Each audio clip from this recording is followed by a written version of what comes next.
Hi, hello, வணக்கம், வந்தனம், நமஸ்தே, நமஸ்காரா. India Pakistan champion ட்ரோபியோட review தான் பார்க்க போறோம். அருணே, மேட்ச் பாத்தியா? இந்தியா பாகிஸ்தான் மேட்ச் எப்படி போச்சு? பார்த்தேண்ணா. செம்மையா தான் போச்சு மேட்ச்சு. இந்தியா பாகிஸ்தான்னா எப்பவுமே ஒரு கிளாஷ் இருக்கும். பட் மேட்ச்ல ஒன் சைடா போயிடுச்சு. இந்தியாவுக்கு எல்லாம் சாதகம் அந்த மாதிரி ஆயிடுச்சு. நீங்க என்ன நினைக்கிறீங்க? இந்தியா பாகிஸ்தான் மேட்ச்னாலே ஒரு நம்ம எனிமி சண்டை போற மாதிரி இருக்கும். வேற லெவலா இருக்கும் அந்த ஃபீல் தான். ஏன்னா கிரவுண்ட் ஃபுல்லா சவுண்டா இருக்கும். எப்பயுமே இந்தியா பாகிஸ்தான்னா வேற லெவல் ஃபீலா இருக்கும். அது என்னவோ கரெக்ட் தான். இந்தியா பாகிஸ்தான்னா எப்பவுமே அந்த கிளாஷ், எப்பவுமே அந்த இது இருக்கும். பிளேயர்ஸ்குள்ள ஒரு நல்ல ஒரு பாண்டிங் இருக்கும். பட் ஓரளவுக்கு நல்லா தான் இருந்துச்சு. இந்தியா வழக்கம் போல டாஸை நம்ம ரோஹித் சர்மா தோத்தாரு. 14 டைம்ஸ் நினைக்கிறேன். 14 13 டைம்ஸோ ரோஹித் சர்மா தோத்தாரு டாஸை. இந்த மாதிரி லாஸ்ட் கன்சிக்யூட்டிவ் 13 டாஸை தோத்தாரு ரோஹித் சர்மா. தோத்துட்டு பாகிஸ்தான் டாஸை ஜெயிச்சு நாங்க பேட்டிங் பண்றேன்னு நாங்க நான் என்ன நினைச்சேன், ஓரளவுக்கு நல்ல ஸ்கோரா போகும்ட்டு. ஆனா அவங்க ஆனது எனக்கு என்னன்னே தெரியல. ஒருவேளை சர்மா டாஸ் ஜெயிச்சா கூட பவுலிங் தான் செலக்ட் பண்ணிருப்பான். ஐ திங்க் நான் நினைக்கிறேன், அப்படிதான் நினைக்கிறேன். மேபி இருக்கலாம், எனக்கு அதை பத்தி தெரியல. பட் ஓகே, ஒரு இதுதான் 241 இது கொடுத்தாங்க, நம்மளுக்கு டார்கெட் கொடுத்தாங்க. 240 எப்படி ஆடினாங்கன்றத நீங்க சொல்லுங்க. எனக்கு அந்த எனக்கு ஒன்றும் தெரியல. நல்லாதான் போச்சு மேட்ச். மீன்ஸ் அவங்க ரொம்ப சிங்கிள் ரொம்ப சுத்தி அடிக்காம நல்லா ஓவர் நீட்டா முடிஞ்ச அளவு சிங்கிள் அடிச்சு லைட்டா கொண்டு போனாங்க. அவ்வளவு ரொம்பலாம் அவங்க எதிர்பார்க்கல. பவர் பிளேல ரொம்பலாம் இது பண்ணல அவங்க. ஆனா மேட்ச் ஃபர்ஸ்ட் இன்னிங்ஸ் 240 நம்ம 241 அவங்க அடிச்சாங்க. பட் அவங்க ஆனது என்ன சொல்றதுன்னு எனக்கு சுத்தமா தெரியலண்ணா. நீ வேற, நான் வேற மேட்ச் ஃபுல்லா பார்த்தேனா. அவங்க டெஸ்ட் மேட்ச் விளையாண்டுட்டு இருக்காங்க. பவர் பிளே அடிக்க வேண்டிய ரன் அது. அவங்க எல்லாம் வர்றாங்க, சிங்கிள் கூட சரியா அடிக்கல. சும்மா ஸ்லோவா ஆடிட்டு இருக்காங்க. டெஸ்ட் மேட்ச் மாதிரி பார்த்தப்ப ஃபீல் இருந்துச்சு எனக்கு. உனக்கு எப்படி இருந்துச்சு ஃபீல்? எனக்கு சீரியஸாவே அதான் இருந்துச்சு. ஏன்னா இந்தியா பாகிஸ்தான் ஒரு த்ரில்லர் வேணும், ஒரு இது வேணும். அந்த மேட்ச் பார்த்தா த்ரில்லர் மாதிரி தெரியலடா. சும்மா அவங்க டெஸ்ட் மேட்ச் எப்படி போகும் அதே மாதிரி தான் போயிருந்துச்சு. சமி எவ்வளவு தூரம் ஓடி போடுறான், கட்டையை வைக்கிறாங்க. இப்படிதான் போயிட்டு இருக்குது.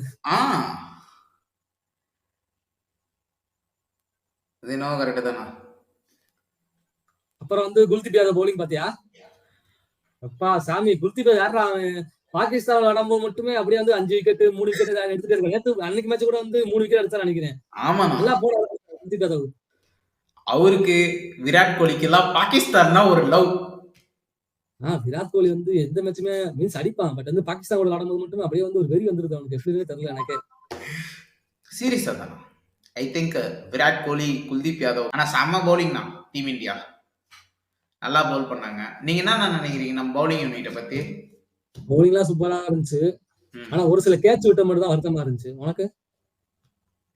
எனக்கு இருந்துச்சு ஒரு இந்தியன் பேடா அந்த மேட்ச் பார்க்கும்போது புச்சிருப்பா எங்கப்பா போயிட போகுது. இல்ல 20 ஓகே. வழக்கம் போல ஓப்பனிங் இமார் உல்லாக்கும் பாபர் அசாம் வந்தாங்க. பாபர் அசாம் ஃபர்ஸ்ட் தடுமாயிட்டா இருந்தாரு. என்னடா பாபர் அசாம் மாதிரி ட்ரை பண்ற மாதிரி தெரியல. அப்புறம் ஒரு கவர் அடிச்சாரு பாரு. ஃபர்ஸ்ட் கவர்டரே நினைச்சிட்டேன், ஓகே லைட்டா ஃபார்முக்கு வர மாதிரி இருக்கு அப்படின்னு நினைச்சு பார்த்தேன். இன்னொரு கவர்டரையும் வேற லெவல் அடிச்சான் பாத்தியா. வந்துட்டாண்டா ஃபார்முக்கு நினைச்சு போயிட்டே இருந்துச்சு. டக்குன்னு ஹார்திக் பாண்டியா ஓவர்ல அவுட் ஆயிட்டான். அது மன உடைச்சல ஆளாயிட்டேன். ஐ திங்க் பாபர் அசாம் போன மேட்ச்க்கு இல்லாம இந்த மேட்ச் ஓரளவுக்கு ஓகேனா, டீசன்ட் பெர்ஃபார்மன்ஸ். அப்புறம் ஒன் டே ஒன்னு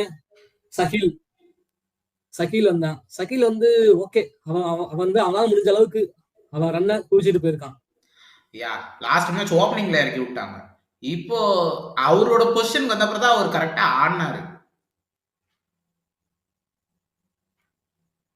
சகில் ஐ திங்க் 62 ரன் அடிச்சுதான் நினைக்கிறேன். 62 நினைக்கிறேன். 62 ரன் அடிச்சாரு.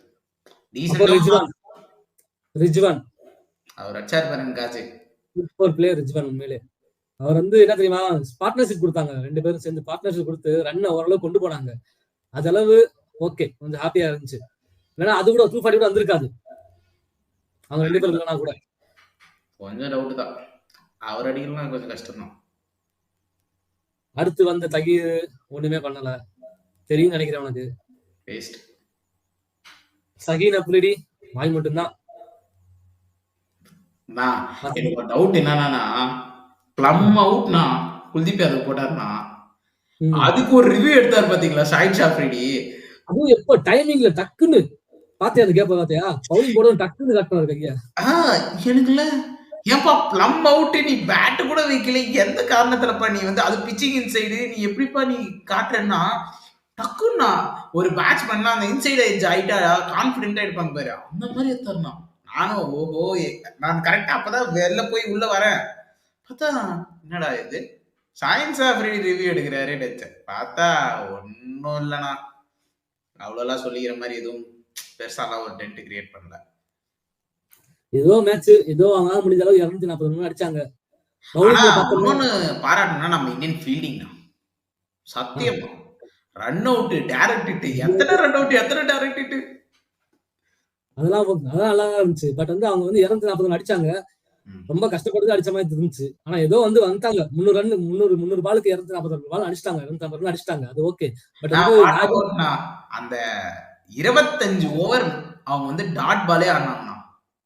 எப்பா சாமி 25 ஓவர் டாட் பால் மட்டும் அடிச்சாங்க, டாட் பால் மட்டுமே 25 ஓவர் ஆடினாங்க அவங்க.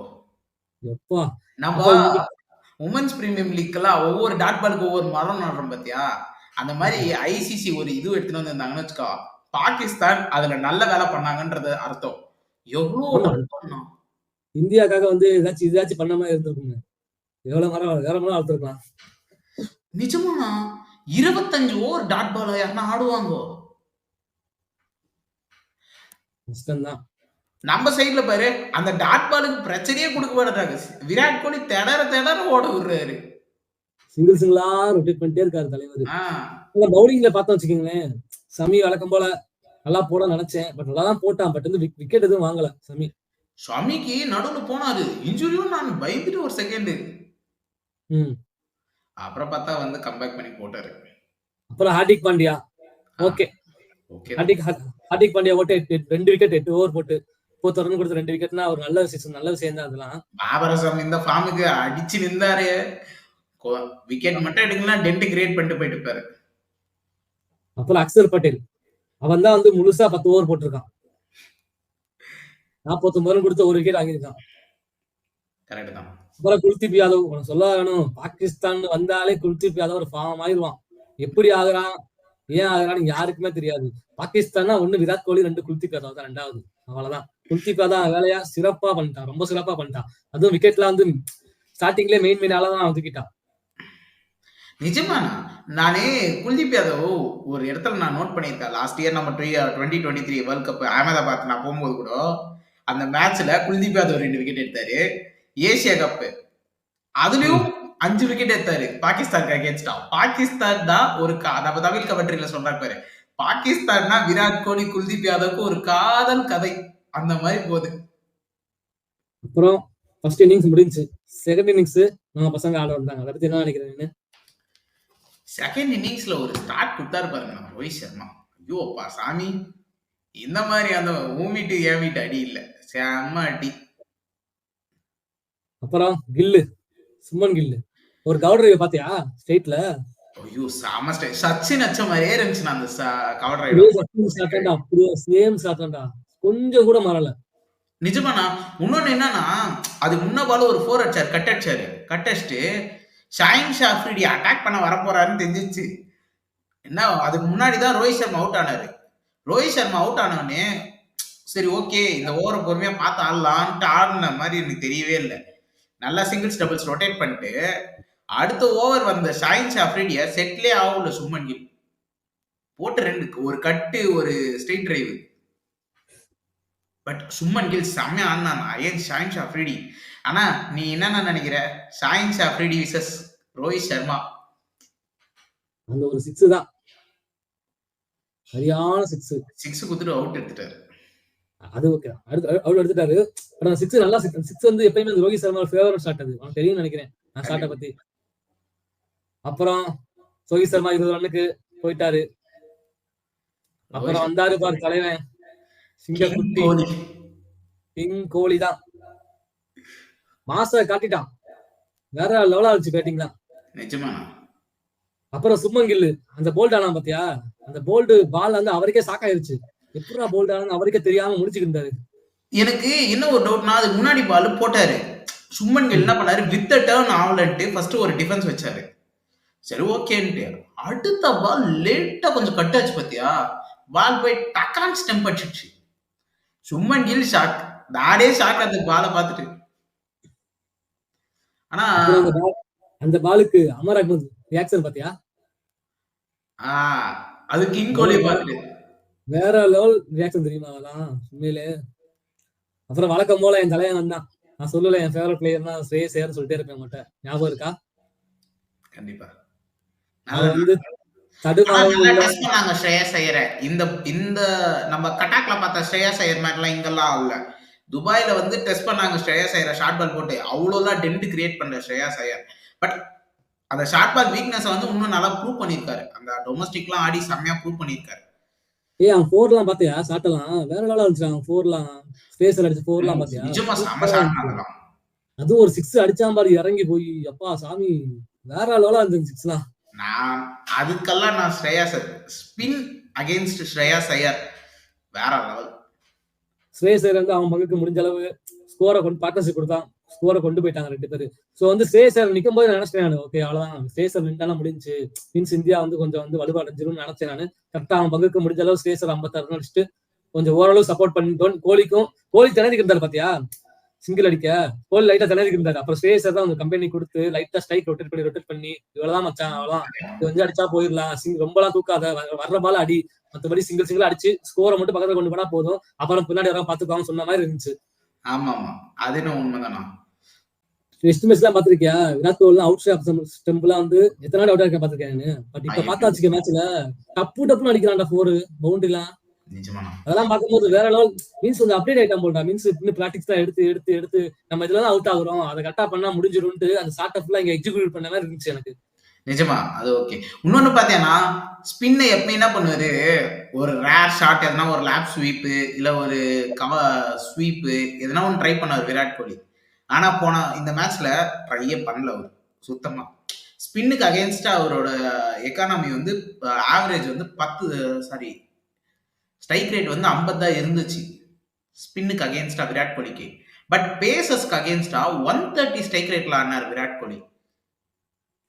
எனக்கு எங்க தெரியுமா விராட் கோலி ஒரு ஃபார்முக்கு வந்தாருன்னு தோணுச்சு, அந்த 50 அடிக்கும் போது ஒரு 4 தூக்கி அடிச்சார் நசீம் ஷாவை மிடான. சூப்பரா ஷாட்ல வேற லெவலா இருந்துச்சா. வேற ஆஹா கிங் கோலி இஸ் பேக்டா. இன்னைக்கு இருக்குற ஒரு சம்பவம் பாகிஸ்தானுக்கு கிட்ட முடியும் பாரு. அப்புறம் மேட்ச் அப்படியே நல்லா வந்து பார்ட்னர்ஷிப் நல்லா போயிருந்துச்சு. அப்புறம் சேஸ் டக்குன்னு 56 ரன்ல ஆட்டம் பண்ணிட்டாரு. அப்புறம் வந்து நம்ம பையன் வந்து ஹர்திக் பாண்டியா வழக்கம் போல 2 4 அடிச்சிட்டாரு. அவன் வந்தப்ப அவதான் மிகப்பெரிய கல்பரேட். விராட் கோலி ஃபேன்ஸ் எல்லாம் இவன் எப்ப அவுட் ஆயிட்டு போவான்ற மாதிரி இருந்துச்சு. ஏன்பா அவன் வந்து 100 அடிக்கே விட்டுருக்க மாட்டான் தெரியுமா உனக்கு? விராட் கோலி 100 அடிக்கே விட்டுருக்க மாட்டான். அவன் மட்டும் 2 6 அடிச்சு விராட் கோலி வந்து 85லயே வச்சிருப்பான். ஓகேயா, லைட்டா கூட ஏத்த வர மாட்டான்.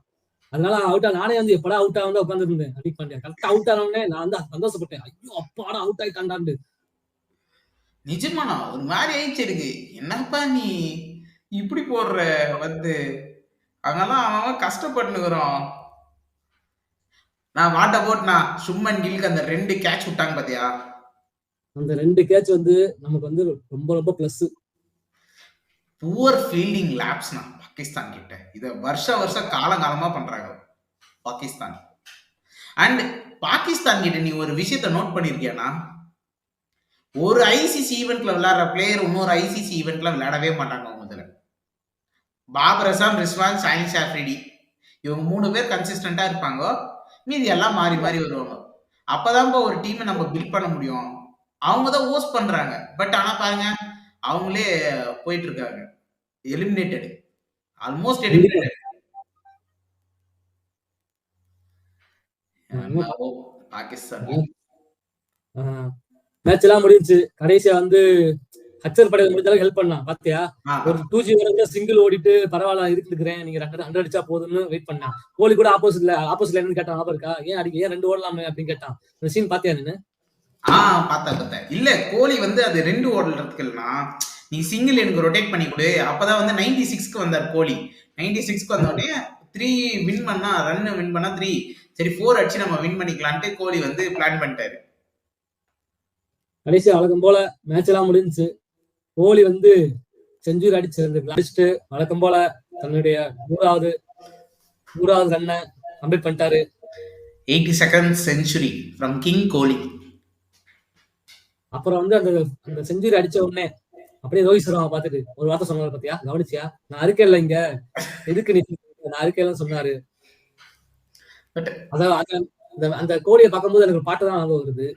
என்ன பாட்டுன்னா, வர்றான்டா கோழி, வந்துட்டான் கோழி, நின்னுட்டான் கோழி, கோழி கோழி போடு மச்சி, பாகிஸ்தானுக்கு ராஜாடா, ரோஹித்துக்கு உயிர் கொடுக்கும் நண்பன்டா, இவன் அவுட்டானா கவலைப்படாத சங்கண்டா, முடிவெடுப்பான், தடி அடிப்பான், ரன் அடிப்பானே, கை கொடுப்பான், கண் நசுப்பான், மேட்ச முடிப்பானே.